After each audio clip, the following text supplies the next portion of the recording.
Roald, thank you. We appreciate you being here. Can you just introduce yourself a little bit for our audience? Yeah. My name is Roald van Leeuwen. I'm the program manager for value-based healthcare at Santeon Hospitals. And there's 7 hospitals in the Netherlands that work together for quite some time, I think for a decade, more or less, on value-based healthcare. Well, as you know, interviewing folks all around the country and even more broadly in Europe and the US to learn about what are the things that drove them to change from the old fee-for-service models. So I wanted to hear about what were the things that happened in the Santeon hospitals individually or as a whole that made you decide we need to try something different on payment. Yeah. With the hospitals together, started thinking about the debate is too much sometimes on volume and costs in the Netherlands or in healthcare. And the way forward is much more to be discussing about quality, and that's something that drives changes much better, I think, in healthcare. At the end, to solve some of the biggest issue, all known to people, of course, from growing demand of healthcare, but the rising costs included, which provide, I think, a tight squeeze for everybody around the world. So that's our focus is really on quality. We adopted, I think, value-based healthcare because, of course, quality and costs are important. That drives us as a hospital to start with it. So what would you say are 1, 2, maybe 3 of the models or the new arrangements that you're most proud of?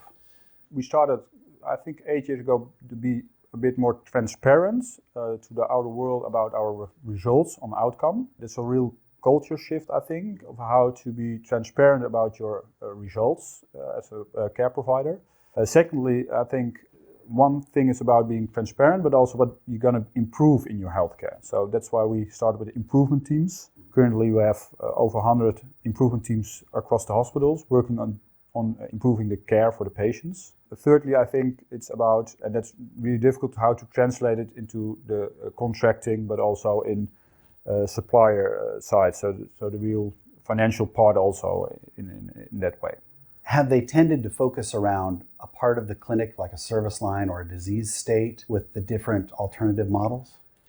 Yeah, we focus on the patient groups or conditions. Say you want to focus on patients, you need to set the patient group central in the way you look at it. You can't look at that surgery alone or specific specialty in the hospital. You have to really look at the patient group. So that's and all we do is that is the focus, the starting point. So what are the first or the main couple of groups that you have focused on? We started with breast cancer, stroke care, hepatitis, and currently we have over 16 conditions, patient groups what we work on. Let's focus on 1 or 2 that have been the most successful.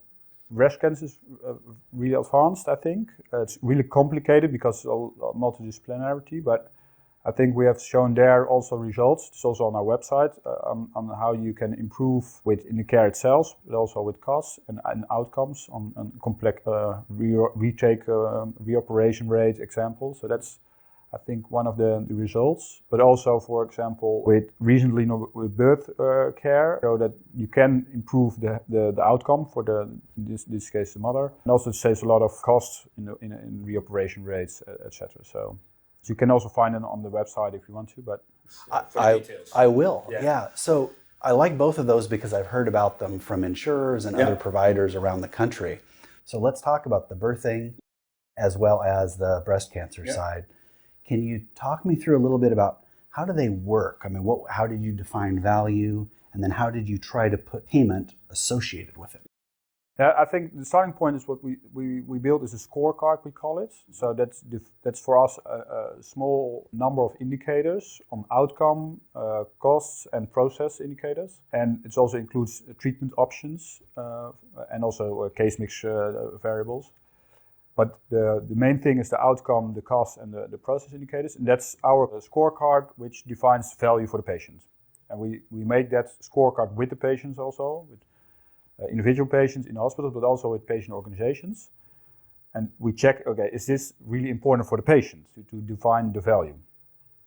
And then what we have is the improvement teams in each hospitals, and also with the specialists, nurses, they're involved, and we start collecting the data on the indicators, and we started, I think, really important the discussion between the professionals, the healthcare professionals, what are the results of our care, and how can we improve? And with the 7 hospitals, we compare our results. And if you compare, you see variation. between the hospitals. And then the interesting part is, okay, can we explain this variation? Is it the data is not right or anything else? Or is it something we do differently? And then it's getting really interesting, of course, because then you have potential to improve. You can see one hospital is scoring better on reoperation rates. Okay, then we visit that hospital, or you have the debate between the healthcare professionals. What is the difference you do in the healthcare process? And then professionals have intrinsic motivation in working in healthcare. They immediately start improving because you don't want your patient necessarily in the hospital. So there's really no financial incentive in a way necessary to start that debate.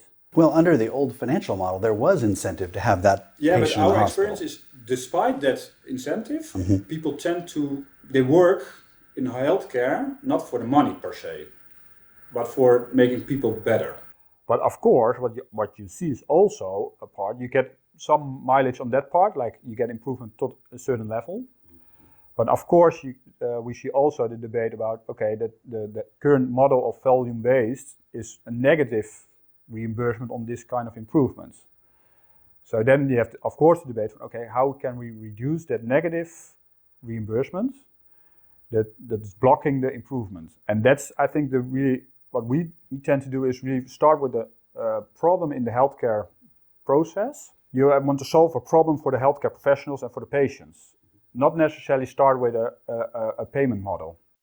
And then what we do is we have a certain problem. For example, if you stay overnight in hospital, you get more money. We reduce that to you can stay only for a day in hospital. It will reduce the working load for the nurses, etc., and for the specialists, and it's better for the patient because they're not staying the night in the hospital but in their own bed. But of course, you get less money. So then the interesting discussion goes on. Okay, how can you change the reimbursement model for going more daily in day care? And that's what we did with breast cancer, is then we had a separate contract with the health insurers. Okay, can we change not on volume, but on the number of admission at a day or operations? So that's what we changed then. So if I can drill into that a little bit. So let's imagine you get paid the same whether the patient spends the night or not, as long as you're doing these criteria or these processes or getting certain results. Yeah. So that you get paid more or less the same. It's really interesting, of course, volume-based, you get money if they stay overnight, but your goal should not be to let them sleep overnight. So that's the thing we changed, okay? And then you see, but you have to start with that problem in the healthcare delivery. You say, okay, we have not enough nurses and doctors, and it is not good for the patient. So why? Oh, it's a money-driven issue. Okay, then you have to change it. And that's an interesting question. You start with the problem in the healthcare, and then what is the key to fix it? Or what I think sometimes happens, we have a contract, and then we find something which should fix it or something. So that's a different way around.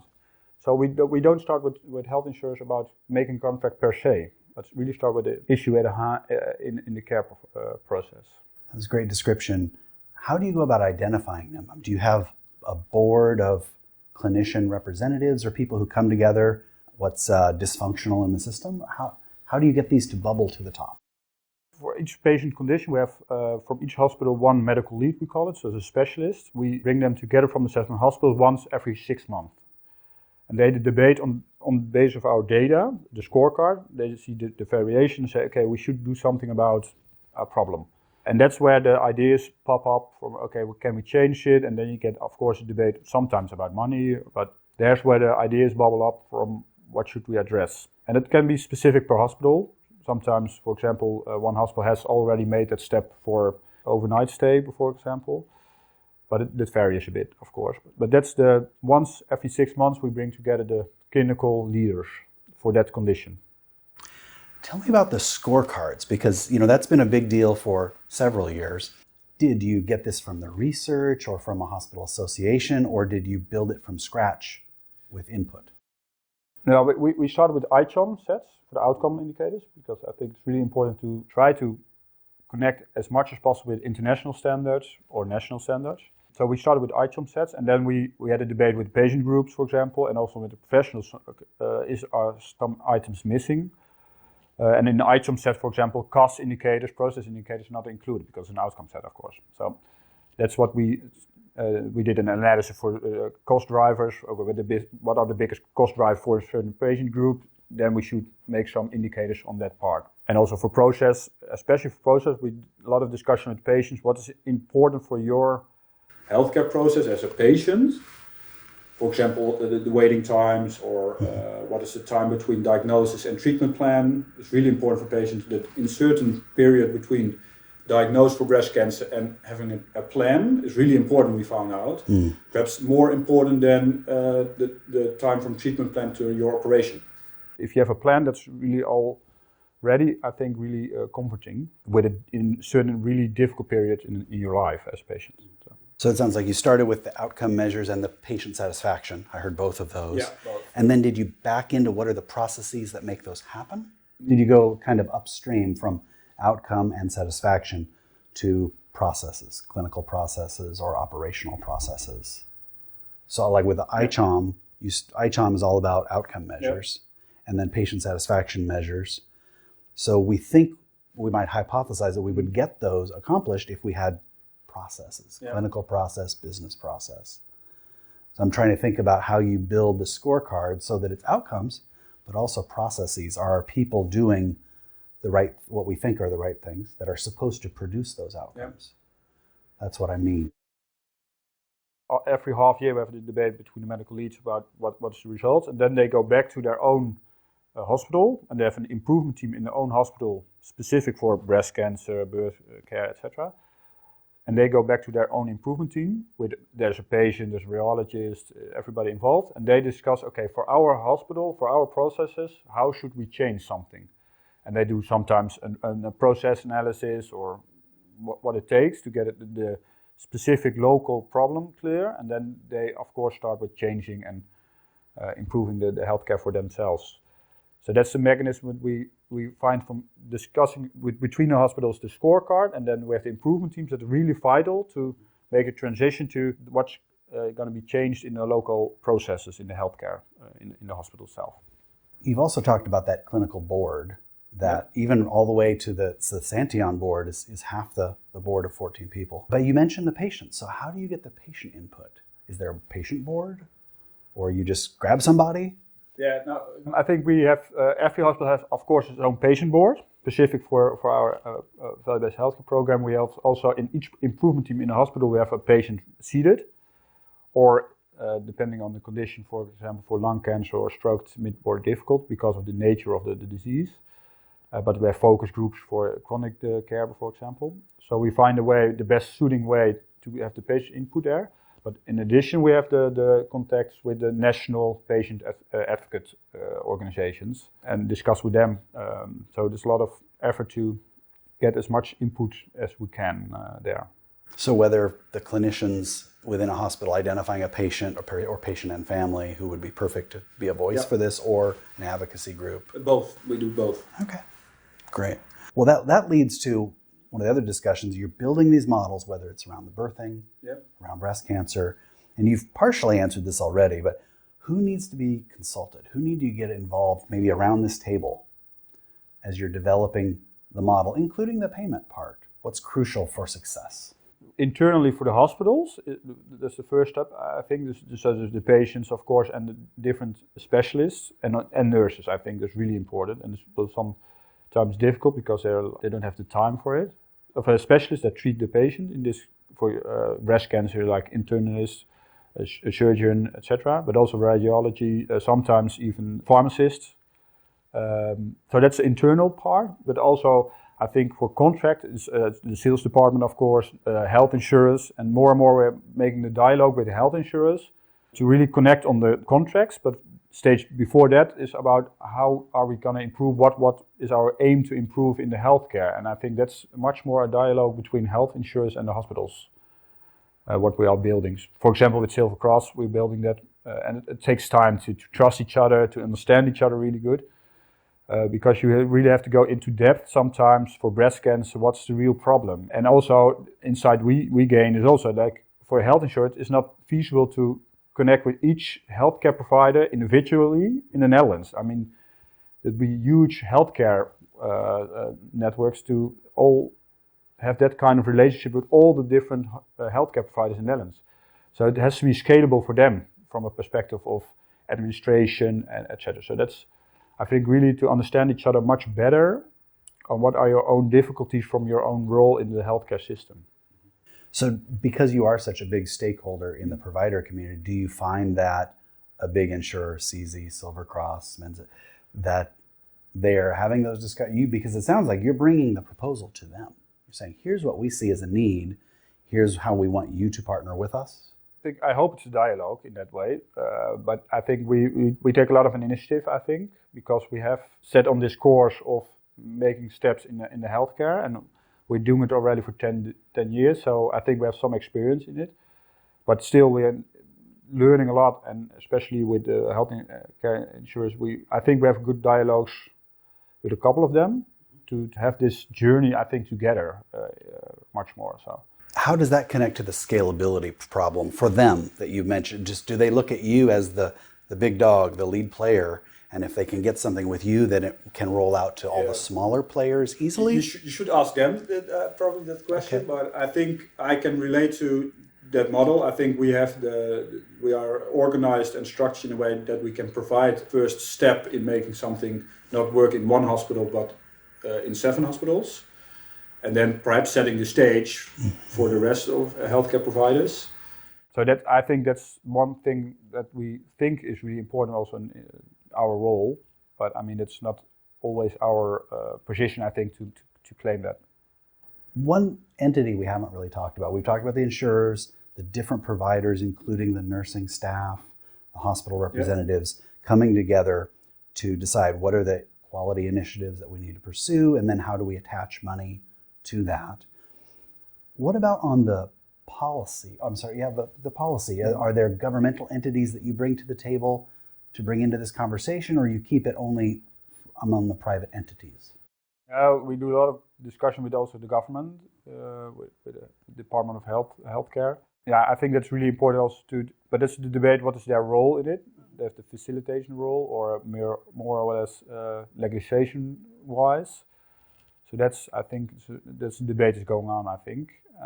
But it's really important to make that connection. Also, I think it's really important to connect the legislation and the changes from the government for payment models and the room they provide for it, that they have to connect with what our experience is in the daily practice. I mean, you have a macro level, you have to connect it to what's the problem in the healthcare itself, and not only hospitals. But for example, in a national level, we say we want to implement PROMs, patient reported outcome measures, for the whole country.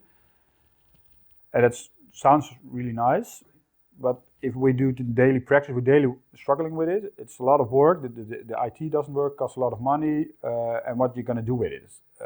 And that's the question you need to connect. Okay, what's your aim with implementing PROMs nationwide? In the relationship with the patient and the specialist to discuss their results. So then it will change the healthcare process, or is it for the population level needed to see what is the difference between quality of life between breast cancer and so health economic kind of perspective. So that's really why you want to use PROMs, and that's an example of legislation. You have to connect it. Why are you using it in the daily practice? And that's, I think, we can discuss and provide a lot of input on our vision about it with the governmental side of it. If I understood correctly from another interview, and we're talking about RIVM, right? The National Health Agency.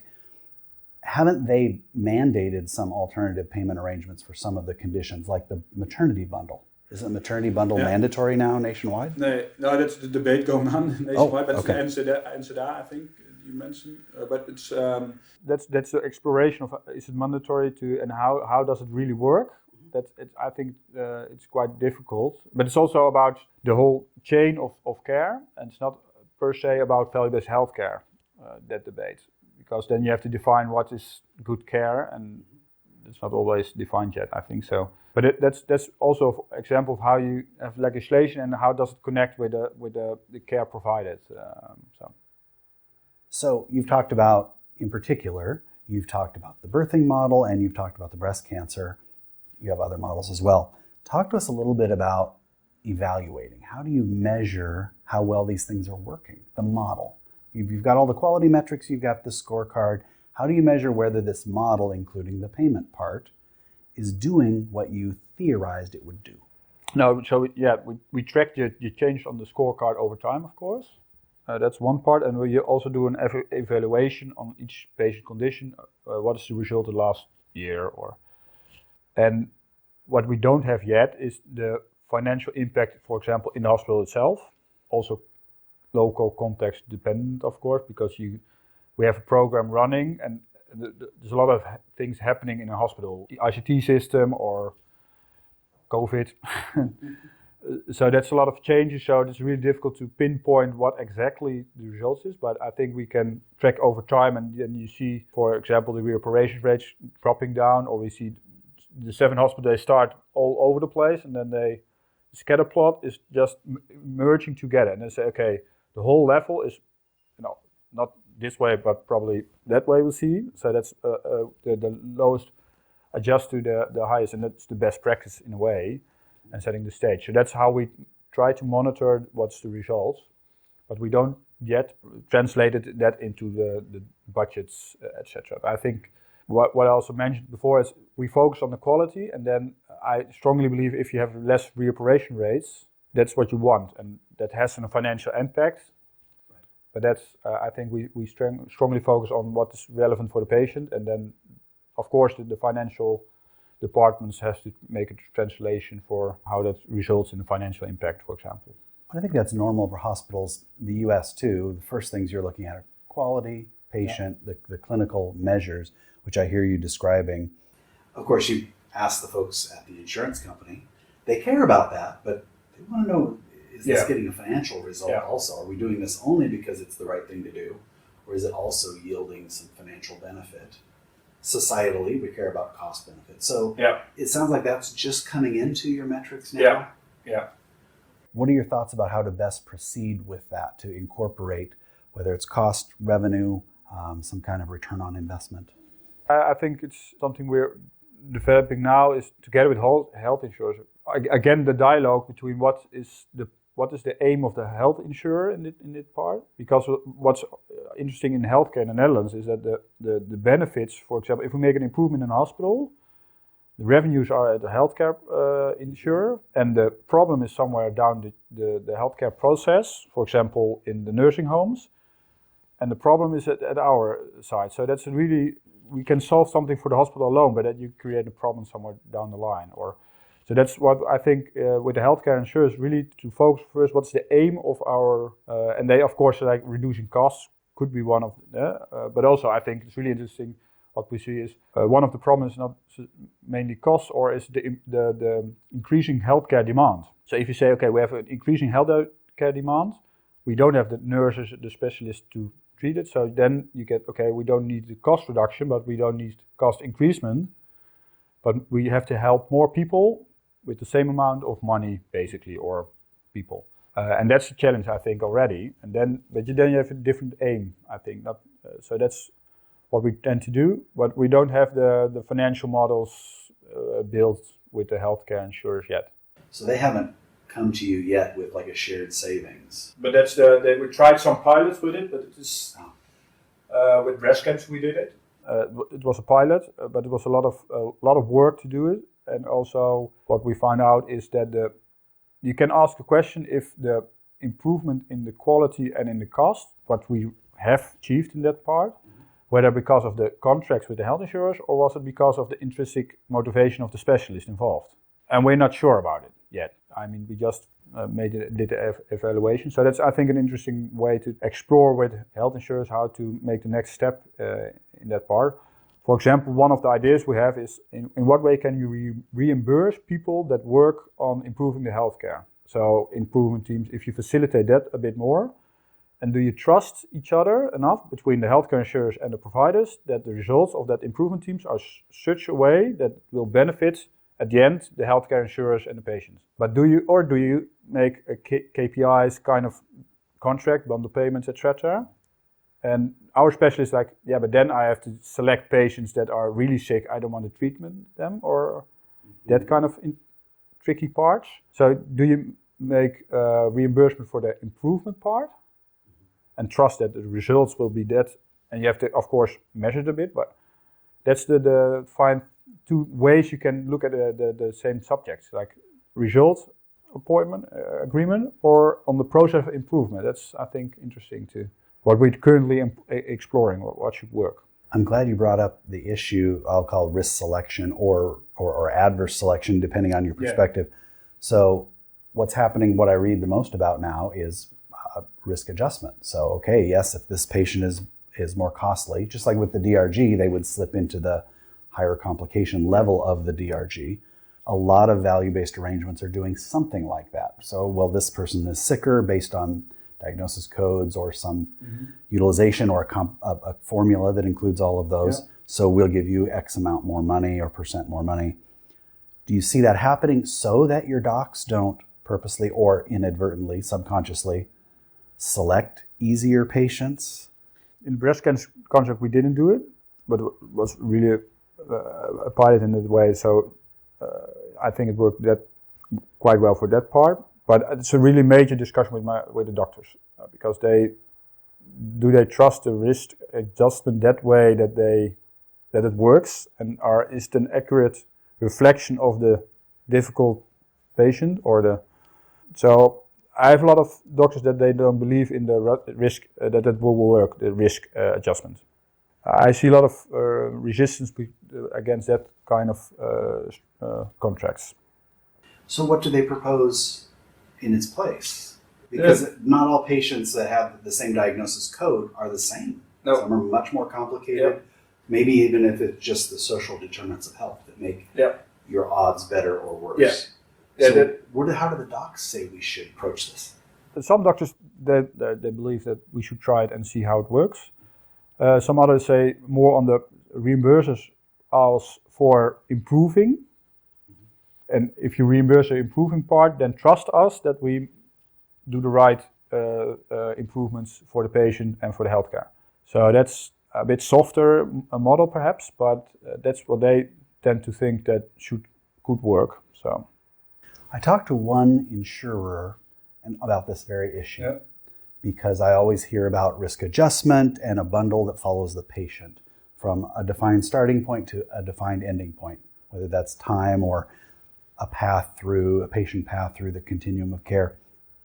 And this person said, well, no, we don't want to do that. We instead want to take, let's say, cancer care for one of your hospitals. Mm-hmm. And the person used the term bundle, but really meant like a global payment or a capitated payment for that service line. So instead they'd say, well, last year you spent this many 100 million euros on breast cancer care. And this year we want to spend no more than that per capita, and we'll give you that budget. And so you produce these outcomes, and this is your predetermined, prepaid, or at least prescribed budget. So that was a different way of conceptualizing a bundle payment. And the nice thing about that, the person said, was, well, we don't have to risk adjust anything because it's a fixed fee. The same group of patients, essentially. Yeah, but it's a fixed fee kind of. Well, yes, based on history for a patient group that had low risk, high risk people in it already. The assumption is that your patient group is quite similar over the years. The assumption would be that, yes. Yeah. And I don't know, have you encountered something like that with any of your insurers? No, not yet. I think most of the time that's what's happening right now for volume-based, right? Most of the time the negotiations are starting with last year, right? Especially now it's interesting with 2020 COVID, so they start with 2020 levels, so that's, I think, really interesting. But no, I see that part, but not on value-based healthcare contracts. What we did in the breast cancer contract was also per hospital say, okay, did you make an improvement looking for yourself back last year? So that's the delta. On outcomes and costs. So the scorecard. Yeah, so on the scorecard, what were your delta for last year's score for your hospital? You can also do it, of course, compared to the whole group. But it's, then it will say, okay, for your own hospital, did you make an improvement compared to last year? But then, of course, the one of the difficulty is that if you score for the whole group, if you look at it, if you score the best in class right now, then it's really difficult to improve. So that you get, in a way, punished for being the best in class starting. You can best start very low. Are you talking cost or quality or both? And that's interesting. So how do you correct if you're best in class and you can't improve really? If you are best in class, do you want to share your results and how you improved with the others? Because then they will also gain a lot of money. And you get, if you compared with the whole group, then you are best in class, you will be punished also. So that's, I think, a really difficult one. In your case, they're not competitors, though, in the market. No, for us it worked. But also, the best in class still had the problem. They were really difficult to improve because they were already doing it very well. Yeah.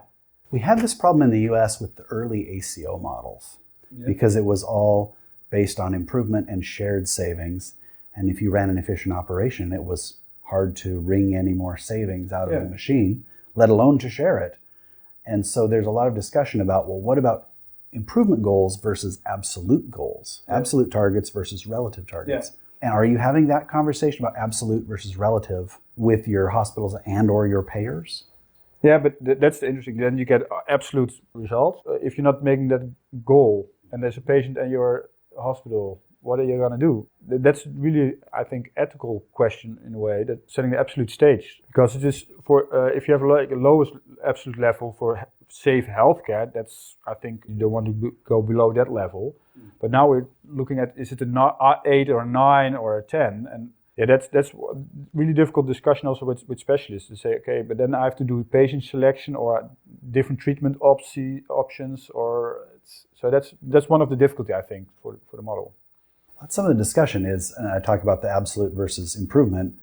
I'll use as a professor, I'll use the student example. We want them all to be at A students. Some are already A students, so if we pay them for improvement, it's hard to improve beyond an A.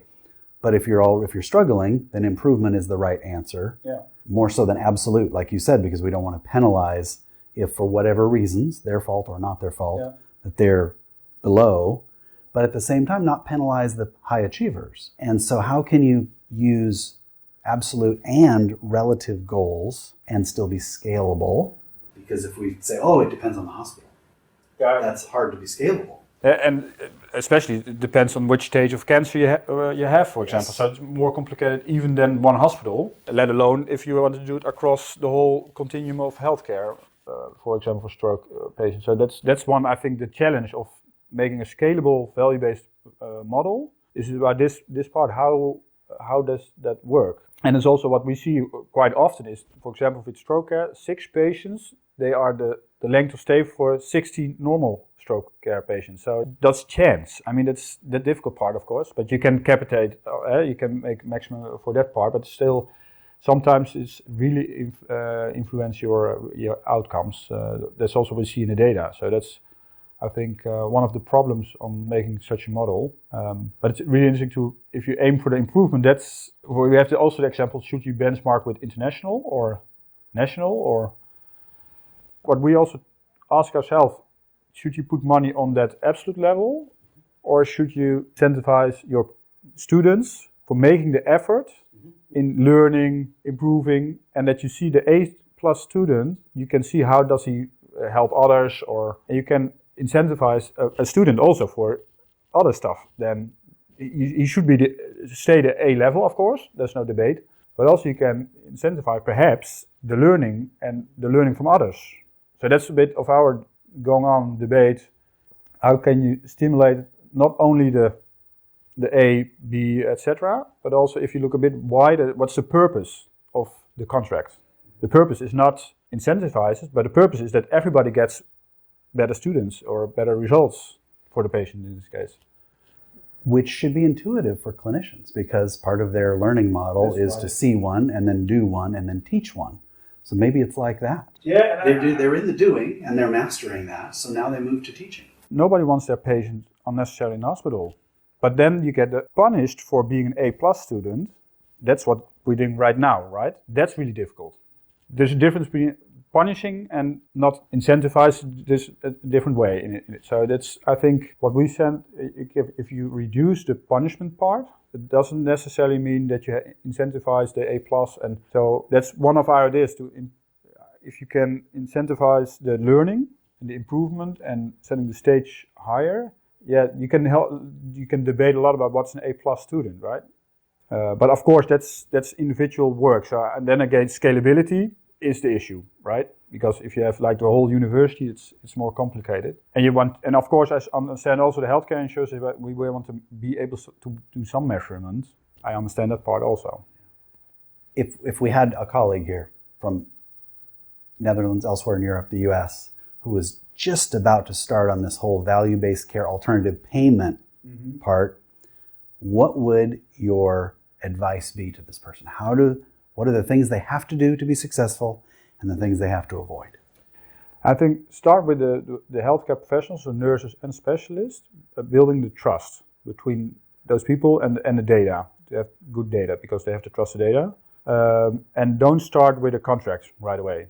Don't start, we want to make a contract.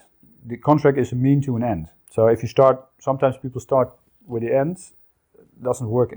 That's our experience. So start really with the trust and the data and build that trust. Identify where a contract could solve a problem. And that we tried it other way around, that didn't work. So that's our learning, I think.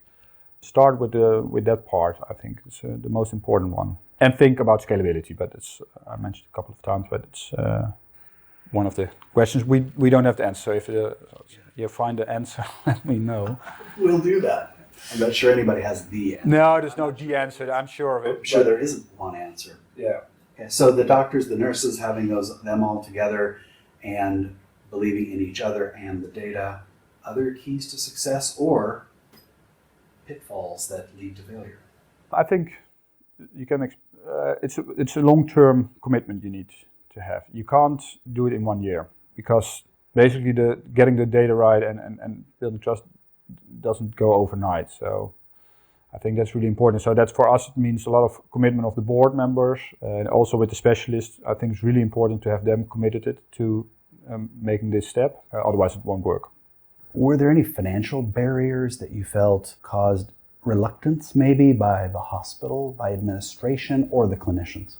Luckily, we have 7 hospitals together that they are like really investing a long term in the whole program. That's really a problem because the hospitals don't have a lot of margin. So it's really difficult to find that part of the money because it's not incentivized in a way. So it's all free time. You can get a long way with it, but not to the end. That's for sure. I mean, if you really want to transform the healthcare in this way, then it can't be on the free time of doctors.